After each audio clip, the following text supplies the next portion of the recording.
Ok, boa noite a todos. Essa aula já está sendo gravada. Hoje vamos começar a estudar os principais focos de tensão internacional na Ásia Oriental. E por que eu falei agora de começar a estudar?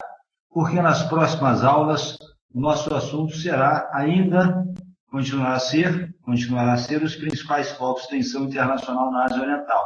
É um assunto que está muito em pauta no noticiário internacional, na política internacional, e é um assunto que consta explicitamente no Plagias.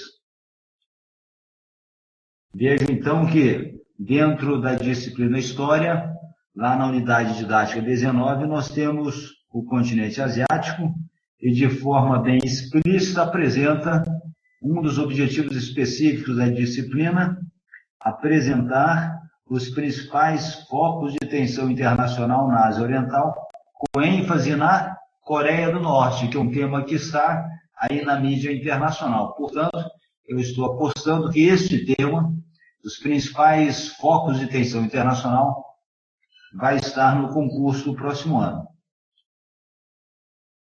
O objetivo da aula será o seguinte: nós não iremos ainda estudar os focos de tensão internacional na Ásia Oriental.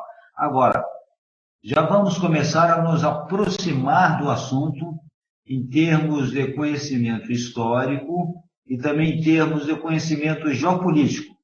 Vamos apresentar uma panorâmica histórica e geopolítica da Ásia Oriental. E eu quero apresentar, na verdade, para muitos será uma rápida recordação, de como se trabalha com dois conceitos chamados de níveis de análise da história e níveis de análise das relações internacionais. São duas ferramentas que nós utilizamos para gerar ideias nas provas, principalmente nas provas da história, que é quando eu tiver que puxar ideias, levantar ideias relacionadas a causas de acontecimentos internacionais, causas de fenômenos internacionais. E as tensões internacionais da Ásia Oriental é um fenômeno da política internacional. E esses dois instrumentos que iremos apresentar na aula de hoje são coisas simples, instrumentos simples, vão servir para nós gerarmos ideias.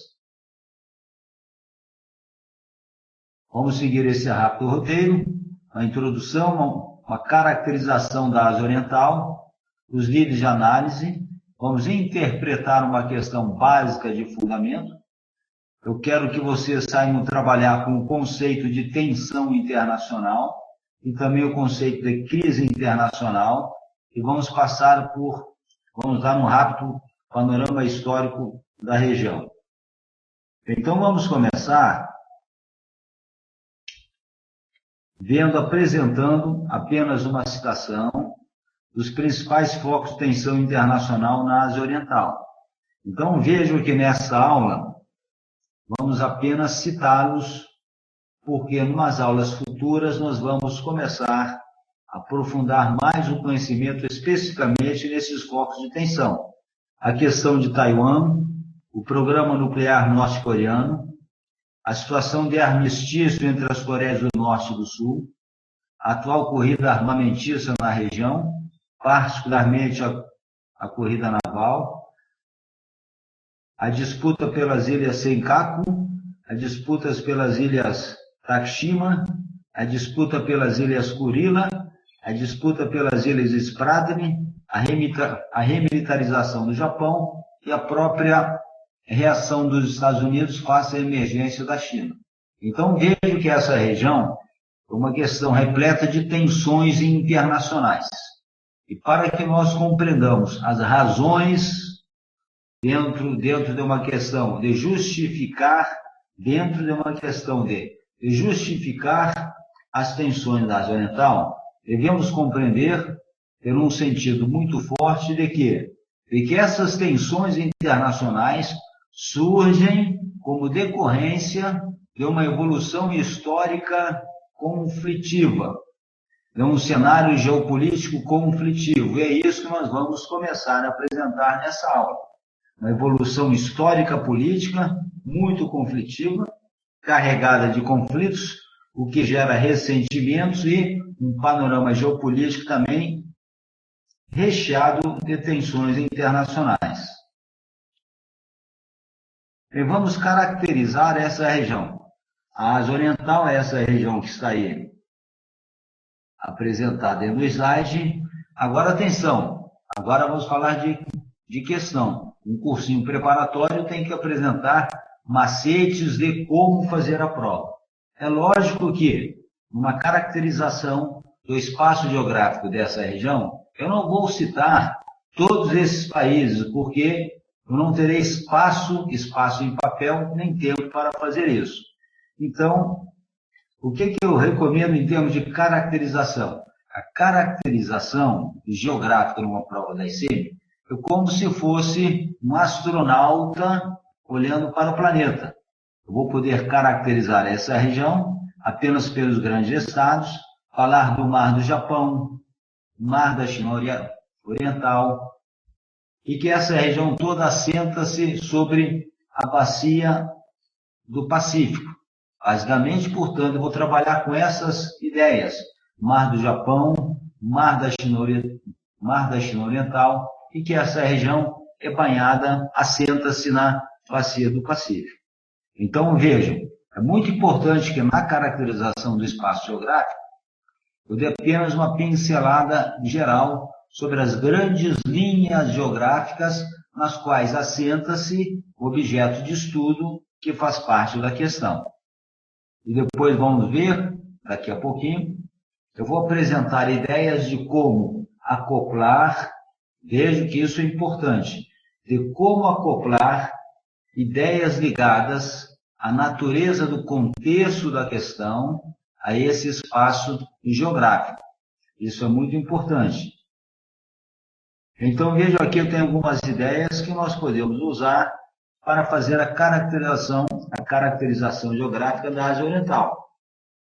Região banhada pelo Oceano Pacífico, concentra polos de desenvolvimento tecnológico, Japão, Coreia do Sul, os tigres asiáticos, possui uma alta densidade demográfica, é a região que apresenta-se como o maior centro de crescimento econômico do planeta, as riquezas do Mar da China, gás, petróleo e pesca.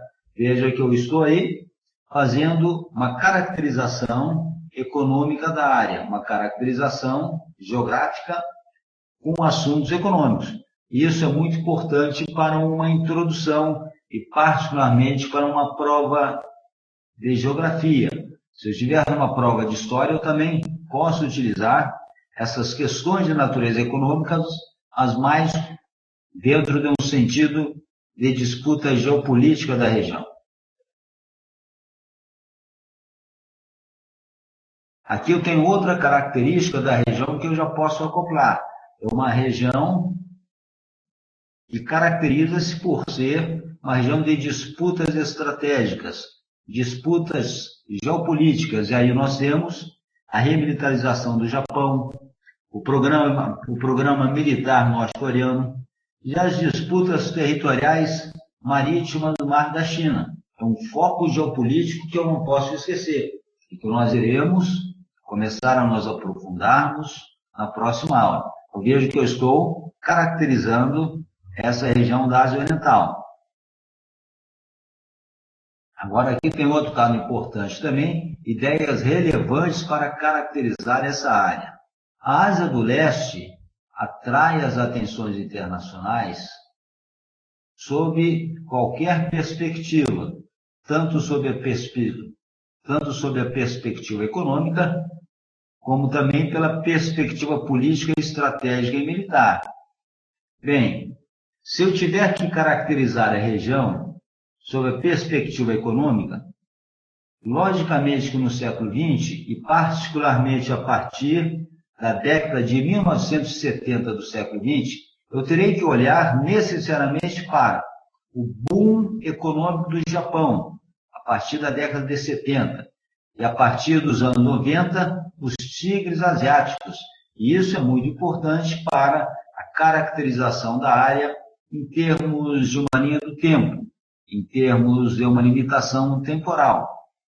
O boom econômico do Japão na década de 70, e aí nós podemos fazer uma ligação com aquele assunto que nós estudamos na aula passada, a hegemonia dos Estados Unidos, o assunto que contém um texto que o CPC me apresentou no módulo de aula, sobre a hegemonia dos Estados Unidos. A década de 70 foi uma década de crise da hegemonia dos Estados Unidos. E um dos motivos dessa crise da economia dos Estados Unidos foi o boom econômico do Japão, a recuperação econômica da Alemanha. Então, vejo que o Japão foi o grande polo de crescimento econômico a partir da década de 70. Portanto, não esqueço de citar que, sob a perspectiva econômica, a Ásia, a região da Ásia, a década de 70, 80, início de 90 também, eu preciso necessariamente falar do Japão e também dos tigres asiáticos.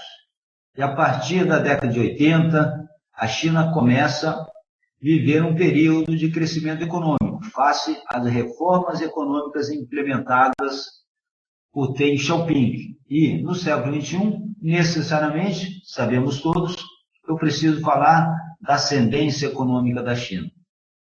Ideias muito importantes. Portanto, sob a perspectiva econômica, a Ásia tem um diferencial todo especial na economia política internacional. Não esqueça de falar, então, desse boom econômico da China, aí no século XXI. Bem, e sob a perspectiva política, estratégica e militar, vejam que ideias interessantes para uma conclusão final, para uma conclusão parcial, ou mesmo para a introdução, logicamente que depende da natureza da questão. Então vejam algumas ideias. A região concentra a maior concentração de estados nucleares do mundo. É uma região, portanto, naturalmente tensa. É uma região que está recheada de potências nucleares. China, Rússia, Índia, Paquistão, provavelmente agora com um programa nuclear com a Coreia do Norte. A Coreia do Norte também será o novo ator nuclear global e que também localiza-se na região. Também não podemos esquecer que os Estados Unidos da América, a potência hegemônica, está presente na região com seus interesses. Então vejam que os Estados Unidos, com seus recursos nucleares em suas bases regionais, sua frota naval na área do Oceano Pacífico Asiático, também tensiona mais a região em termos de presença de artefatos nucleares. Portanto, guardem essa ideia. A região concentra a maior concentração de estados nucleares do mundo. Está na Ásia Oriental. E isso, naturalmente, tensiona a região. São ideias fortes para colocar numa prova. E temos mais ideias ainda que fatalmente eu iria levantar sob a perspectiva política, estratégica e militar. Que uma das principais questões herdadas da Guerra Fria localiza-se na Ásia Oriental, que é a divisão da Coreia do Norte. Coreia do Norte e Coreia do Sul são países que, tecnicamente, ainda estão em guerra, porque no final da Guerra da Coreia, em 1953, não foi assinado um acordo de paz. Vou repetir, e isso é ideia muito forte para uma prova. No final da Guerra da Coreia, não foi assinado um acordo de paz, e sim um armistício de cessar-fogo. Portanto, em termos técnicos, esses dois países ainda estão em guerra. Então, vejo também, aqui uma outra ideia importante, é que a Península Coreana foi uma das frentes da estratégia de contenção dos Estados Unidos. A Ásia Oriental sediou as duas principais frentes da estratégia de contenção dos Estados Unidos na Guerra Fria. E quais foram essas frentes? a Península Coreana, eu vou voltar para o slide, a Península Coreana e a Indochina, a Guerra do Vietnã. Então vejam que a época da Guerra Fria, as duas principais frentes de contenção do expansionismo do comunismo soviético estavam aqui na área, Península da Coreia do Norte e aqui assim a Guerra do Vietnã, na Indochina. É uma ideia, então, mais uma ideia importante que eu devo saber para caracterizar a região. As principais frentes asiáticas, que inseriam-se na estratégia de contenção dos Estados Unidos à época da Guerra Fria. Importante essa ideia, então. E tem outras ideias também, ó. Reivindicações fronteiriças, que são essas, vamos abordar, as disputas territoriais marítimas, ressentimentos oriundos por questões antigas do final do século XIX e início do século XX. São as guerras que nós veremos ao longo da aula.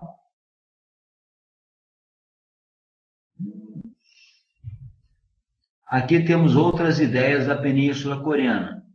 Como é que eu poderia também caracterizar a Península Coreana? Como que eu poderia tirar algumas ideias conclusivas? A Península Coreana, os países, Coreia do Norte, Coreia do Sul, inimizade histórica, tanto com a China como o Japão. Vejam aqui uma lei da geopolítica. Nas provas da ICEM, é importante saber aquelas leis da geopolítica. E uma daquelas leis da geopolítica nos fala o quê? Que países, regiões que são mais fracas são naturalmente disputadas por impérios. Veja aqui a Coreia do Norte. A Coreia do Norte, a Península Coreana, basicamente estava cercada pelo Império Chinês, o Império Russo, a Rússia dos czares, o Império do Japão. E vejo que, agora vou resgatar um conceito geopolítico, os impérios são naturalmente dotados do vírus da aquisição e da expansão.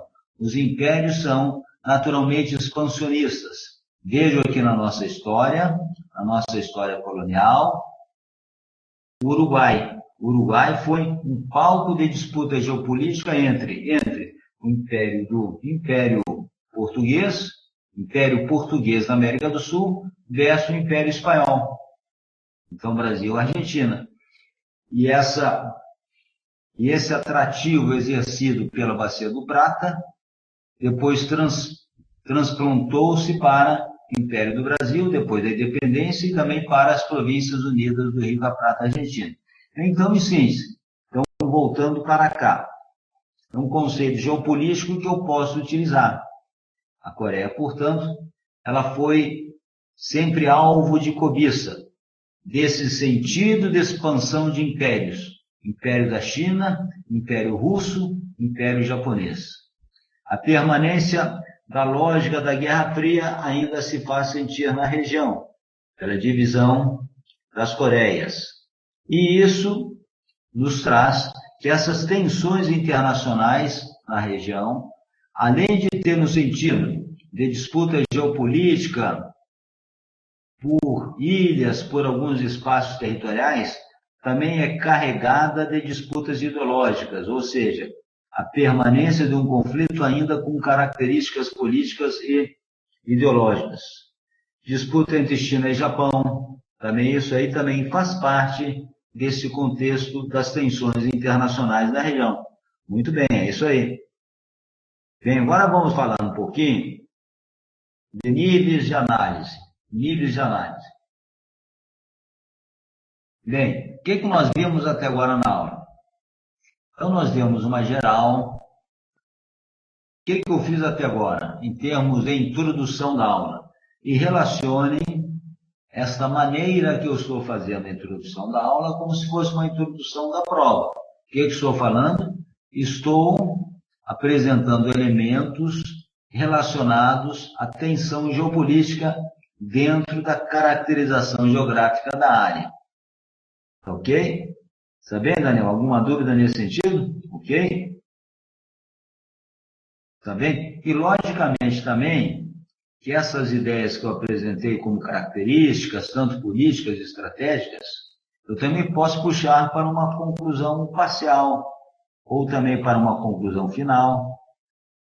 Veja aqui, por exemplo, ó, que assim, por exemplo, eu poderia, logicamente que, a depender da redação do pedido, eu poderia ter esta conclusão parcial. Conclui parcialmente que a permanência da lógica da Guerra Fria se faz presente na região pela divisão da Península Coreana entre dois estados soberanos. Percebeu?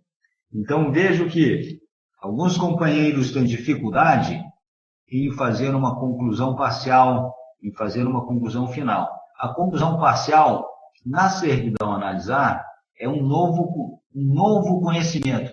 Mas esse novo conhecimento, ele vem de conhecimentos do meu estudo, ele vem do conhecimento de história que eu já tenho, ok? Então, é esse sentido que eu tenho que dar. Esse novo conhecimento, na verdade, é um conhecimento histórico que eu já tenho. Está ok? Então, vamos prosseguir falando dos níveis de análise.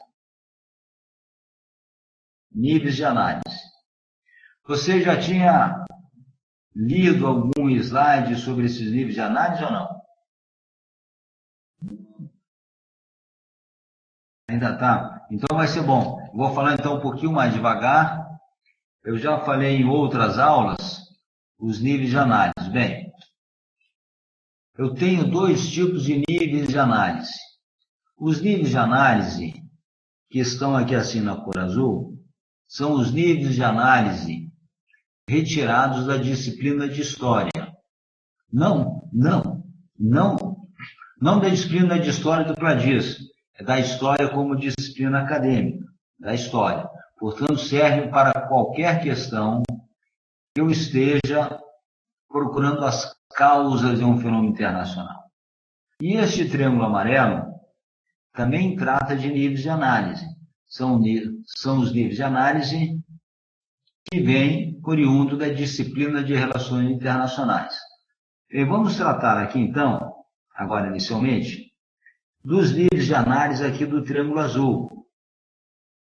Que quando eu estou tratando um fenômeno internacional, digamos, quais são as causas da Guerra do Paraguai? Quais as causas da Guerra do Paraguai? A Guerra do Paraguai gerou, por causas imediatas, a guerra gerou-se. Eu vou estudar as causas imediatas, que são aquelas causas precipitantes. Por exemplo, a Guerra do Paraguai. Uma das causas, isso todos nós sabemos, o aprisionamento do navio Marquês de Olinda. O que é isso aí? É uma causa imediata, uma causa circunstancial. Mas existem também causas mais remotas, causas mais distantes. Por exemplo, a assunção do governo de Solano Lopes, já com um projeto de tornar o Paraguai maior. Desde que eu retrocedi um pouquinho na história. Eu fui um pouquinho atrás na história. Eu estou, digamos, mergulhando, dando um mergulho um pouquinho mais profundo na história. Eu estou mais nas causas intermediárias, na conjuntura. Eu vou 10, 15, 20 anos atrás. Mas eu posso mergulhar mais fundo ainda. Daí eu vou nas forças profundas da história. Não esqueçam desse conceito para gerar ideias de causas. As forças profundas na história. E se eu quiser, digamos, puxar uma ideia do porquê da Guerra do Paraguai, dentro dessa força profunda na história, eu vou mergulhar aonde? Eu vou mergulhar na rivalidade histórica e geopolítica entre as coroas ibéricas europeias, Portugal e Espanha, aqui na América do Sul. A invasão do Paraguai ao Mato Grosso do Sul também é uma causa precipitante. Ok, Daniel? A invasão do Paraguai ao Mato Grosso do Sul é uma causa precipitante, é uma causa mais imediata. Então, por exemplo, digamos que eu esteja tratando justificar os focos internacionais na Ásia Oriental. Eu posso, digamos, ver as causas precipitantes. O programa nuclear coreano é uma causa precipitante. Agora eu posso mergulhar mais nas causas profundas. Eu posso, digamos, olhar para o cenário do imediato pós-Segunda Guerra Mundial, a Guerra Fria, a herança ideológica da Guerra Fria. Mas eu posso ir mais fundo ainda. Eu posso buscar os ressentimentos históricos do povo norte-coreano, da Península Coreana, por ter sido sempre uma região que esteve sob o domínio de um grande império. E isso gerou um sentido da permanente busca pela autonomia, da independência total face a poderes hegemônicos externos. Ok? Bem, o que eu quero, então, assim, em termos de conhecimento que vocês têm? É que eu use essa ferramenta. E quando eu vou, digamos, justificar algum acontecimento histórico, quando eu vou analisar, quando eu vou apresentar, analisar as causas de determinado acontecimento histórico, eu não olho somente para as causas precipitantes, não. Eu mergulho atrás na história. Eu vou mais atrás. Por exemplo, se eu tivesse uma questão assim, analisar as causas da Guerra do Paraguai. Analisar as causas da Guerra do Paraguai. No item desenvolvimento, 2 desenvolvimento, eu poderia abrir o item A, causas imediatas. Causas imediatas. O item B, causas mais remotas. Ok? Tá joia? Alguma dúvida aí ou não? Ok? Bem, então vimos esse nível de análise que eu chamei de tipo 1, que na verdade é o nível de análise que vem da disciplina de história. Existe também o nível de análise tipo 2. Esse nível de análise, para eu encontrar as causas de um fenômeno internacional, as causas de uma guerra, as causas de um conflito, as causas de um processo de tensão internacional, justifica as causas da tensão, da conjuntura de tensão internacional na Ásia Oriental. Eu posso usar este macete do tipo 2. Eu vou olhar para o sistema internacional, eu vou olhar para o Estado e vou olhar para o indivíduo. Para o sistema internacional, eu vou olhar para onde? É mais fácil, eu vou dar um macete. Olhar para o sistema internacional, eu vou trabalhar com o conceito que nós já vimos, da disciplina de relações internacionais. Eu vou trabalhar com o conceito de qual é a principal característica do sistema internacional, o conceito de anarquia no sistema internacional. O conceito de anarquia no sistema internacional. Anote isso aí no seu caderno. Principal característica do sistema internacional. E essa característica é geradora de conflitos internacionais.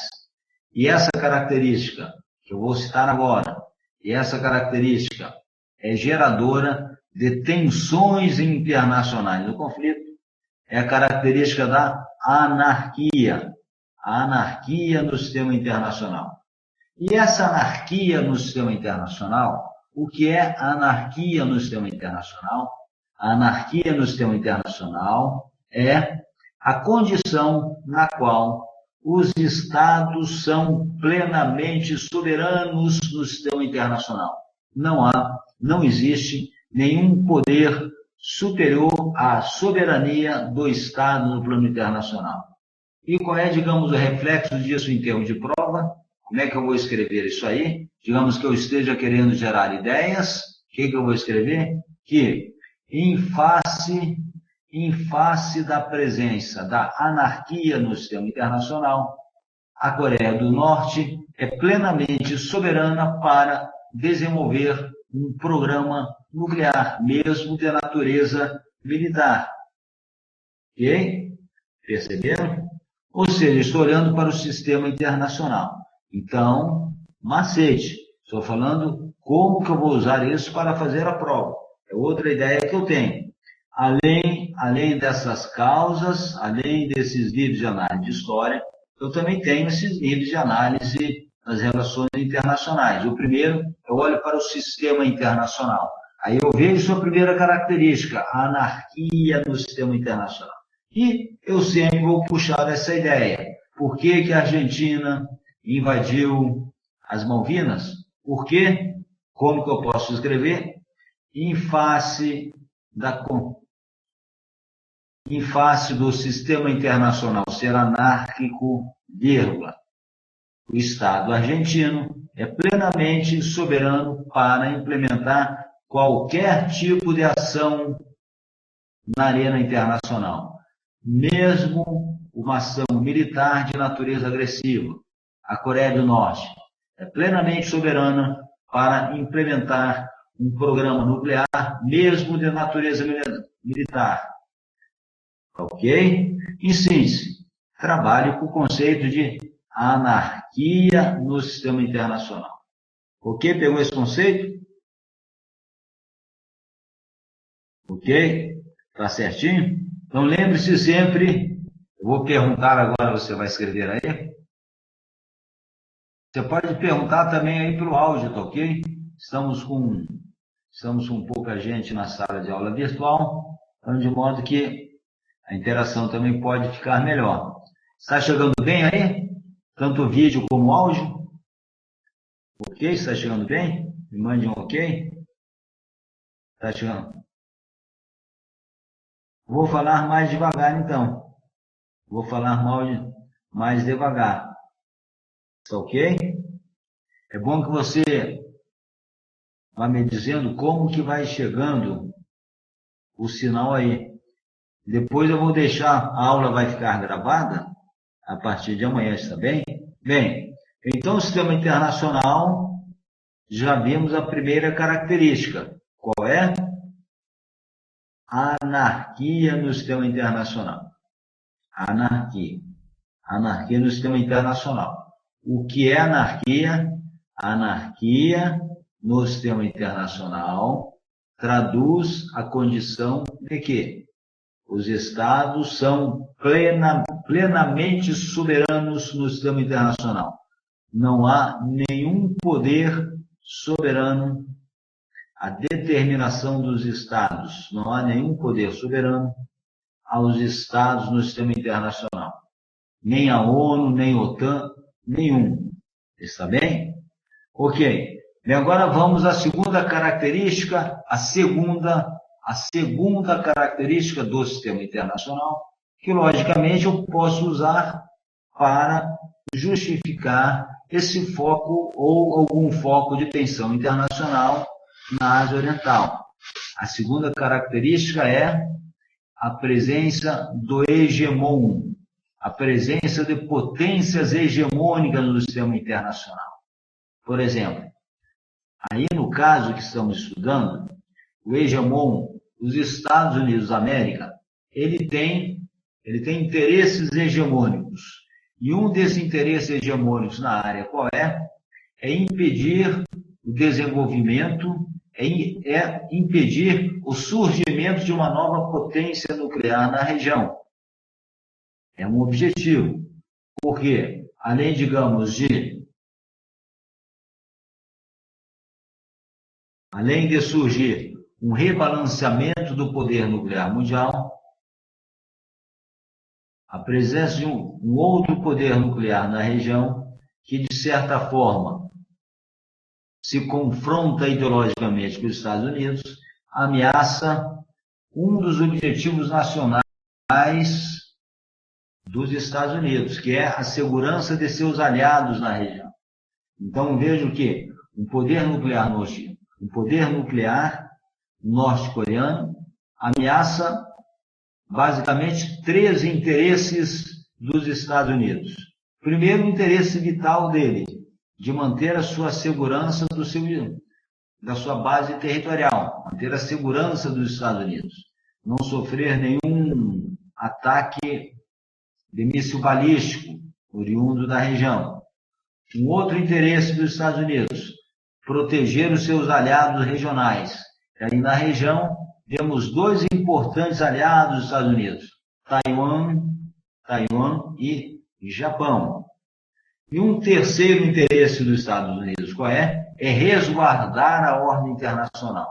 Veja bem que eu vou repetir o termo. Resguardar a ordem internacional. Em termos de não permitir que nenhum Estado quebre determinados parâmetros que sustentam a segurança internacional. E um desses parâmetros é a não proliferação nuclear. A não proliferação nuclear. Aí, lembre-se do Tratado de Não Proliferação Nuclear, assinado em 1968, que definiu o congelamento do poder mundial. Agora vamos ver a tua pergunta. Inclusão da Coreia do Norte no eixo do mal, pela doutrina Bush, incentivou o desenvolvimento de tecnologia nuclear no Brasil. Muito bem, excelente ideia, excelente ideia. Exatamente isso aí. Exatamente isso aí. Veja então que esse incentivo da tecnologia nuclear do país surgiu como uma resposta de percepção de ameaça. O Estado coreano, a Coreia do Norte, sentiu-se ameaçada por um interesse, por uma política, por uma doutrina norte-americana, a doutrina Bush. Ok? Tá certo? Exatamente isso aí. Vem um outro nível de Estado que eu posso trabalhar, qual é? Aí, nesse nível do Estado, eu vou olhar para o Estado, eu vou olhar para a política doméstica dos Estados, eu vou olhar para as políticas nacionais. Então, no caso da Coreia do Norte, logicamente que eu vou investir na ideia do regime ditatorial do Kim Jong-un, que realmente o regime ele impõe suas diretrizes internas sem nenhuma contestação. E um dos objetivos nacionais e um dos objetivos desse regime político da Coreia do Norte é o desenvolvimento de uma capacidade nuclear de natureza militar. Então, é isso olhando para o Estado. Eu posso justificar um fenômeno internacional pelo Estado. Por exemplo, que assim vou dar um exemplo mais próximo, o conflito das Malvinas. Se eu olhar no nível Estado, eu vou levantar qual ideia? A junta militar com a necessidade de aumentar o seu apoio político interno, por meio de um ressurgimento que trouxesse clamor público, um conflito externo, um conflito internacional. No caso, a posse pela Ilha das Malvinas. Veja que eu olhei para o Estado. Ok? E no nível indivíduo, eu vou olhar mais para a psicologia dos líderes, dos presidentes. Aqui assim na Coreia do Norte, no nível indivíduo, eu iria falar da determinação do Kim Jong-un, eu iria falar da tradição hereditária, eu ia falar dessa determinação hereditária do líder coreano de manter o povo unido em termos de uma confrontação ideológica com os Estados Unidos. Se fosse a Guerra das Malvinas, por exemplo, falando aqui no nível indivíduo, na psicologia dos líderes, na psicologia dos governos, o que eu poderia falar na Guerra das Malvinas? Que uma junta militar, governada por os militares têm no conflito um fator, os militares aceitam naturalmente o conflito como uma variável de possibilidade de solução de um conflito. Os militares, por natureza, eles têm essa dinâmica de aceitar o conflito dentro da lógica da solução de um embate mesmo político. Ou seja, estaria daria um olhar mais psicológico sobre os líderes, sobre os presidentes. Um pouquinho mais difícil de trabalhar aqui, mas eu posso tirar ideias.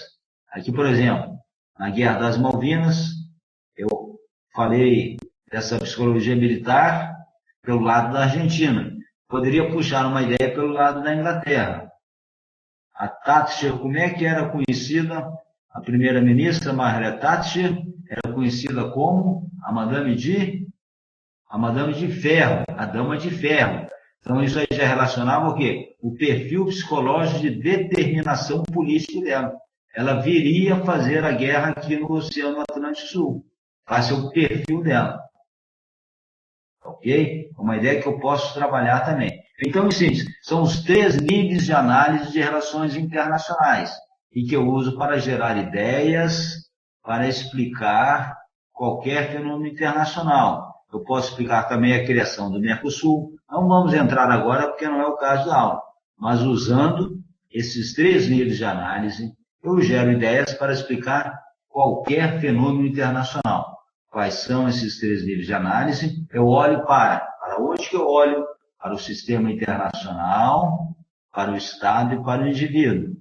E, usando os níveis de análise da história, causas precipitantes, causas intermediárias e causas profundas. Tem esse slide aqui, é apenas um reforço para nós guardarmos esse macete. Apenas para nós guardarmos esse macete. Ou seja, por que ocorre determinada causa? Por exemplo, essa luz elétrica que está nos iluminando, por que ela existiu? Primeiro, porque eu acendi a sala, eu toquei no interruptor. Segundo, agora vou para uma causa intermediária, porque existe um sistema elétrico, existe uma usina hidrelétrica, existe as linhas de transmissão. Eu posso ir nas forças profundas da história, porque houve a invenção da lâmpada elétrica, ok? Essa figurinha, na verdade, é lógico que isso aqui não tem nenhum conhecimento de história. É apenas uma analogia para que nós lembramos que eu tenho que mergulhar na história. Eu vou nas forças profundas. Não esqueça também, as forças profundas da história. É onde estão os ressentimentos, os imaginários de inimigo-amigo, as percepções estratégicas do confronto eu tiro nesse mergulho das forças profundas da história. Vamos adiante. E agora vamos interpretar a questão.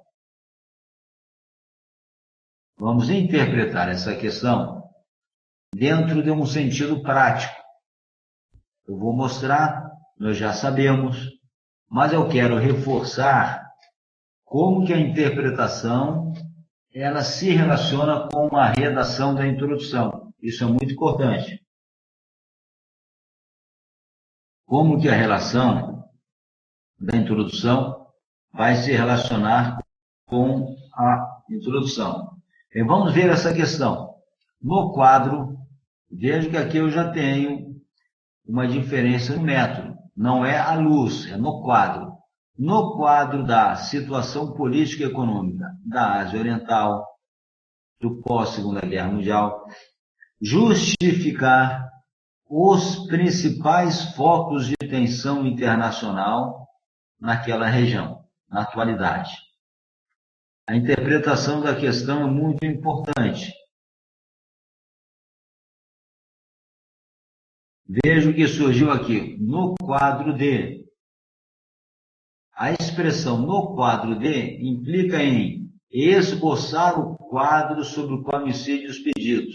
Eu terei que fazer um esboço, um leve rascunho. Eu vou apresentar o quadro na introdução, tá no 3º e 4º parágrafo. Esse quadro, geralmente, ele é apresentado na introdução do tema, introdução do estudo. Então, vamos interpretar essa questão. A servidão é justificar. A servidão justificar requer que eu apresente as causas de algo, o porquê de algo, as razões de algo, as motivações de algo. Muito importante isso aí. Sempre que eu estiver perante uma questão que peça servidão justificar, lembre-se, eu tenho que pensar no porquê de algo, as causas, as razões, as motivações. Por quê? Então, no quadro D, implica em esboçar o quadro. Não, desculpe que eu me enganei aqui. Justificar, eu tenho que apresentar as razões dos principais focos de tensão internacional. Justificar o quê? Muito importante essa pergunta. Não esqueça, justificar o quê? Os principais focos de tensão internacional naquela região. Agora, aqui fazendo parênteses, eu vou te fazer uma pergunta agora. Você fez a segunda avaliação somativa do CPCM de 2017? Alô? Ah, tá ok. Muito bem. A segunda avaliação somativa de história era a questão que pedia caracterizar a atuação dos Estados Unidos da América no cenário mundial do pós-Guerra Fria, destacando as medidas de repressão aos crimes organizados transnacionais. Está lembrado dessa questão?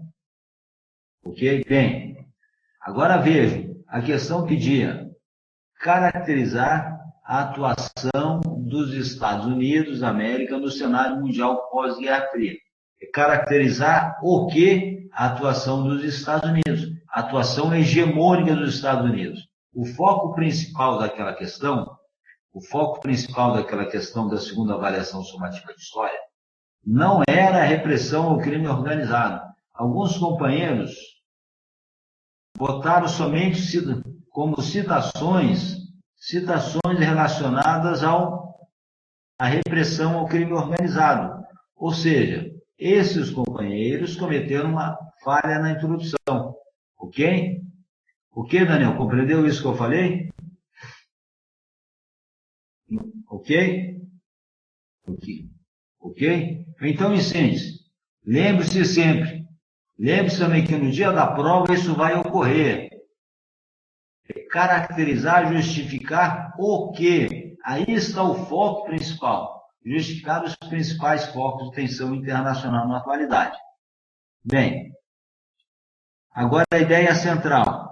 A ideia central,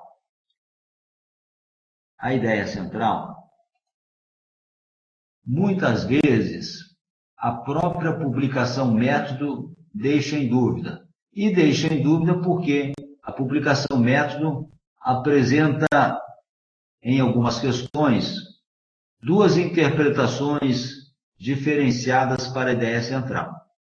O que eu vou, assim, mais ou menos padronizar agora? Eu já falei isso com os alunos na aula presencial. O que eu vou padronizar agora? Vejo que, se eu tiver uma questão que eu conseguir separar o pedido da ideia central, eu vou usar separado. Por exemplo, analisar as causas da Primeira Guerra Mundial. Analisar as causas da Primeira Guerra Mundial. Vou escrever aqui para ficar mais coerente. Por exemplo, analisar as causas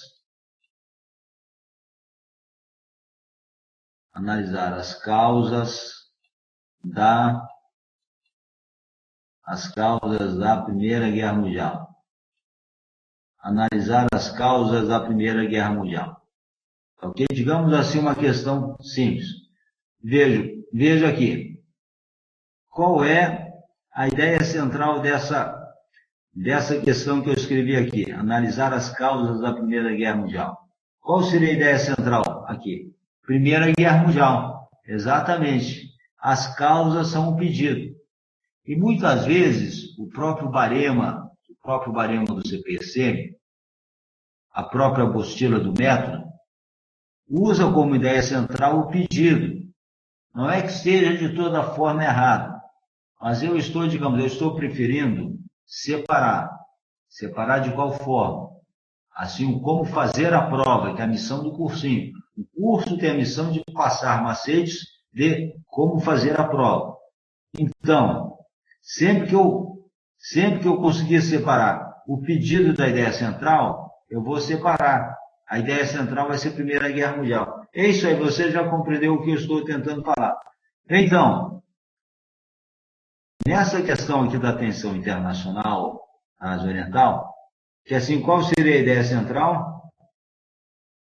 Aqui assim, qual seria a ideia central? A ideia central, eu vou trabalhar com a tensão internacional. A tensão internacional na Ásia Oriental. Então, veja, abordagem da ideia central, eu poderia botar tipo 1. A tensão internacional na Ásia Oriental traduz a situação de conflitos de interesses geopolíticos regionais e internacionais que pode levar à ocorrência de confrontos militares. Então, vejo que a ideia central foi a tensão internacional na Ásia Oriental. E eu apresentei essa ideia central baseada no conceito de tensão internacional, que nós veremos logo a seguir. Vejo que esse tipo 2 também estaria certo, digamos assim, mas eu estou preferindo usar como ideia central, quando eu conseguir separar o pedido da ideia central, eu prefiro deixar a ideia central só aqui, tá ok? Então, agora vamos, como que eu iria abordar a delimitação espaço-tempo. A delimitação espaço-tempo. A delimitação espaço-tempo, como que ela seria abordada, a delimitação espaço-tempo? Veja bem, eu tenho que caracterizar geograficamente a área, mas já dentro de um sentido ligado à natureza do pedido. Ou seja, eu preciso contextualizar geograficamente aquela região. Eu preciso contextualizar aquela região geográfica, a natureza do pedido. Eu preciso contextualizar aquela região geográfica, a ideia central, ao objeto da questão. Então, vejo como que eu poderia fazer isso. Essa região, Ásia Oriental, que abarca a Península Coreana e o Mar da China Oriental, no conjunto maior da Bacia do Pacífico, apresenta focos de tensão internacional. Ok? Veja que eu já botei a região, em termos geográficos, eu já apresentei a região de forma muito simples, como se fosse um astronauta vendo a região do espaço. É assim que eu caracterizo o espaço geográfico nas provas da ICM. É um astronauta vendo a região do espaço, logicamente. O astronauta está no espaço. Bem, depois eu vou acoplar alguns dados da história que irão me delimitar a questão no tempo. O final da Segunda Guerra Mundial, que ocorreu de 39 a 45, trouxe para a região uma nova situação política e econômica, na qual chocam-se, ainda hoje, os interesses da China, do Japão, da Coreia do Norte, da Coreia do Sul, da Rússia, de Taiwan e dos Estados Unidos, atores relevantes na problemática regional. Bem, depois eu vou para o terceiro e o quarto parágrafo. Agora, atenção. Atenção, por quê? Porque eu estou numa questão que está solicitando no quadro D. No quadro D. E diz a apostila do método que, no quadro D, eu vou esboçar esse quadro na introdução. Portanto, eu usei aqui no caso, o terceiro parágrafo para alargar a ideia central, esboçando o quadro político. No quadro político, advindo com o final da Segunda Guerra Mundial, a Guerra Fria transformou a Ásia Oriental num dos principais palcos do conflito leste-oeste, inclusive com a confrontação militar direta entre os blocos socialista e capitalista, cujos reflexos da Guerra da Coreia ainda hoje tensionam a região. Ou seja, apresentei o quadro político do pós-Segunda Guerra Mundial. O quadro político é esse que contribuiu, que contribui ainda para o tensionamento internacional da região, tensionamento geopolítico, tensionamento político e estratégico da região. O quarto parágrafo, também vou alargar a ideia central, mas agora, neste alargamento da ideia central, eu vou esboçar o quadro econômico. No quadro econômico, os investimentos capitalistas da estratégia norte-americana de contenção do comunismo na região contribuíram para alavancar o crescimento econômico do Japão e da Coreia do Sul, que são hoje importantes aliados dos Estados Unidos na Ásia Oriental. Então vejo que eu esbocei o quadro. E finalmente o quinto parágrafo. Então, fazendo uma rápida recordação, ideia central, primeiro parágrafo, que é sem delimitação espaço-tempo. O terceiro e quarto parágrafo apresentei no quadro D. Ok? E se fosse a luz de alguma coisa, eu apresento o conceito do à luz somente no quarto parágrafo, uma coisa um pouquinho mais enxuta. Essa aí que é uma diferença prática entre o no quadro D e a luz. No quadro D, eu apresento um pouco maior, assim, mais ideias, ok? O plano Colombo, é isso aí. O plano Colombo eu uso no quadro econômico, eu posso citar, eu posso trabalhar com o plano Colombo. Só sentido que você está estudando, é isso aí. É muito importante que até o final deste ano, vocês leiam todo o conteúdo básico, estudem todo o conteúdo básico. Quem estuda todo o conteúdo básico tem conhecimento para fazer a prova do concurso. Quem estuda todo o conteúdo básico, depois reforça com as ideias dos baremas do CPCM, depois a ideia dos baremas do PEP, ele vai fazer a prova em termos de conhecimento.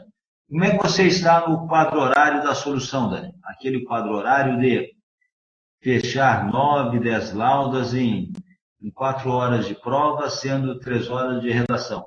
É importante isso, é importante o cumprimento do quadro horário. Está dando para cumprir ou não? Você já está com essa marca de tempo? 10 laudas, o bom é. Você está com um bom resultado. É importante. Bem, vamos prosseguir então.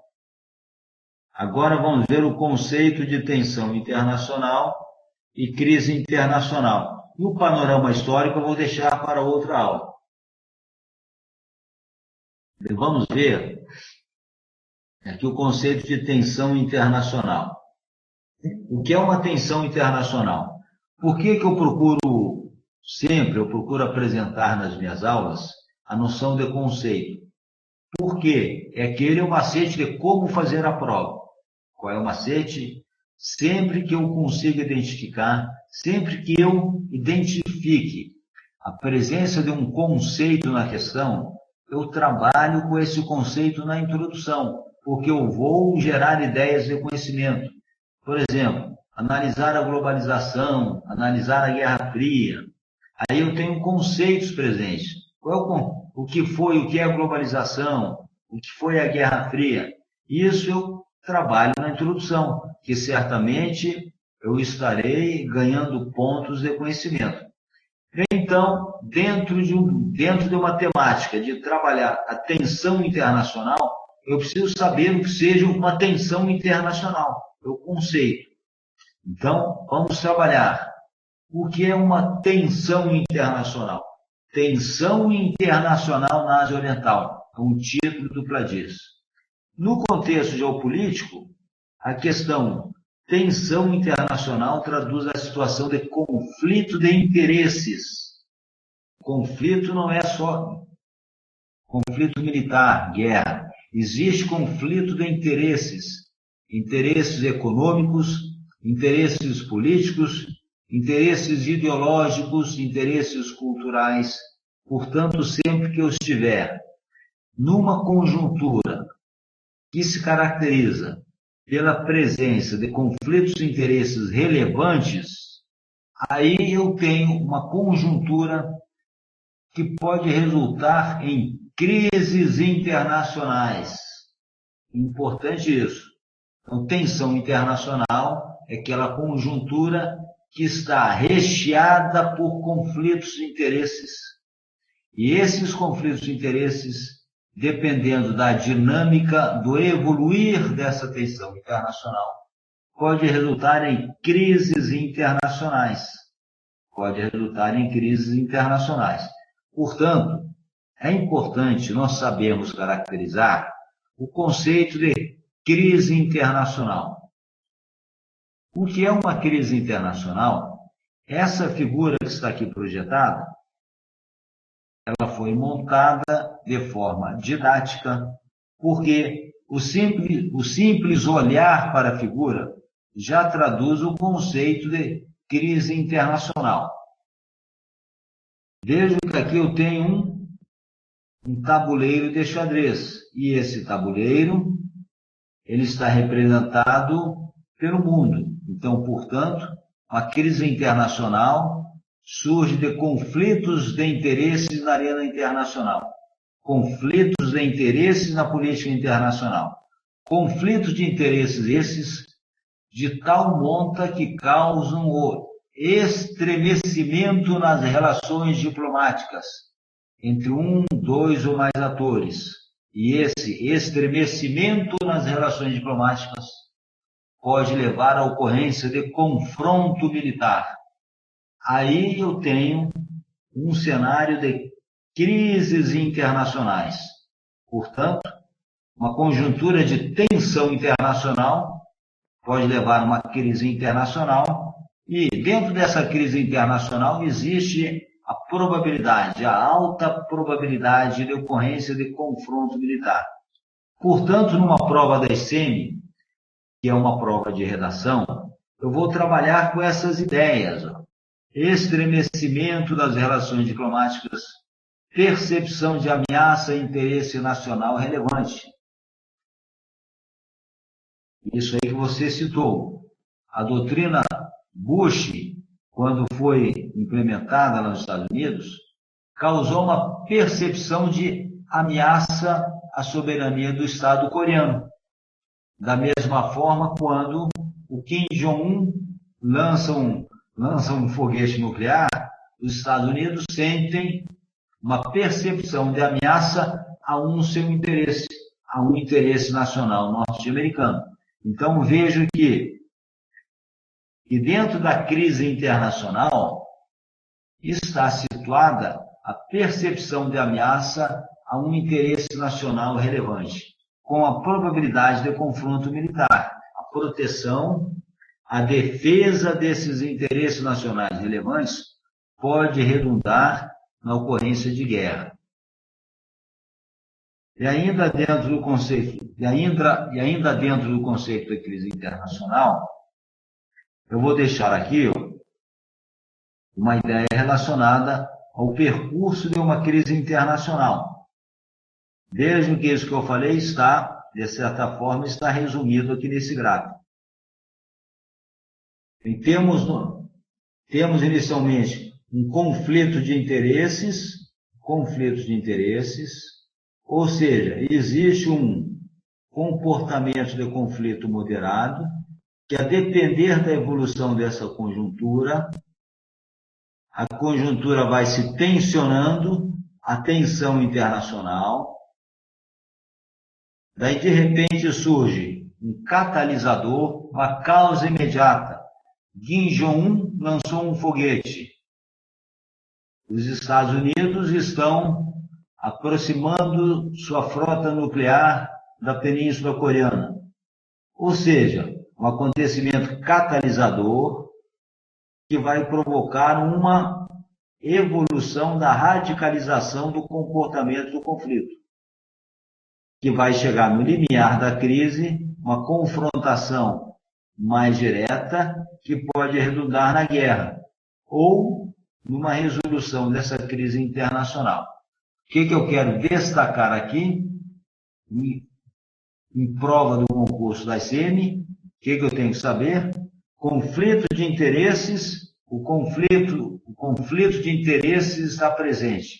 O conflitos de interesses é que tensiona a região e que, a depender do surgimento de um catalisador, também chamado o disparador da crise, um evento, um acontecimento que vai disparar a crise instala-se, lançamento de um foguete teste nuclear da Coreia do Norte, é um disparador da crise. Bem, então, nós já tivemos algumas crises internacionais na região. Vamos explorar mais essas crises, caso surja alguma indicação no próximo ano, que esse assunto estará na FOG do PEP do próximo ano, tensão na Ásia Oriental. Nós já tivemos algumas crises internacionais. Primeira crise do Estreito de Taiwan, 1954. A segunda crise do Estreito de Taiwan também, 58. Uma crise da Península Coreana, 90. Crise da Península Coreana, 2013. E essas crises atuais que nós estamos vendo agora com o governo Trump e este programa nuclear do Kim Jong-un.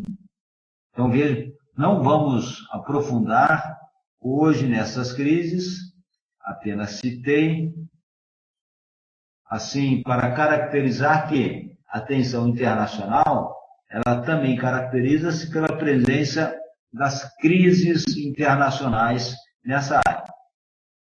Bem, vamos deixar agora o panorama histórico para a outra aula.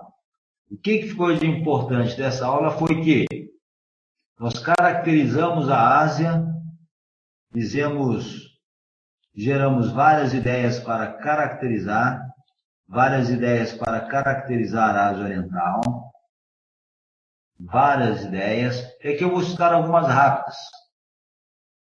Maior concentração de estados nucleares do mundo, a presença da herança ideológica da Guerra Fria, ressentimentos da Península Coreana contra Japão e China, inimizade China-Japão, a riqueza do mar da China. Vimos os níveis de análise da história, níveis de análise das relações internacionais. E esses níveis de análise eu uso para quê? Para gerar ideias principalmente relacionadas a causas. Aí fizemos aquela interpretação da questão e vimos que no quadro D, eu preciso apresentar as ideias relacionadas a esse quadro D que eu apresento na introdução. E vimos o conceito de tensão internacional e crise internacional. Quais são os três elementos que devem estar presentes no conceito de uma crise internacional? Quais os três? Estremecimento das relações diplomáticas, conflito de interesses nacionais relevantes, a percepção de ameaça, a conflitos de interesses nacionais relevantes e a probabilidade de confronto militar. Esses três elementos. E na próxima aula nós vamos seguir com um panorama histórico e geopolítico. Aí vamos compreender as razões dessas tensões internacionais na Ásia Oriental. Assim chegamos ao final da aula. Muito obrigado pela presença. Tudo certinho? Alguma dúvida?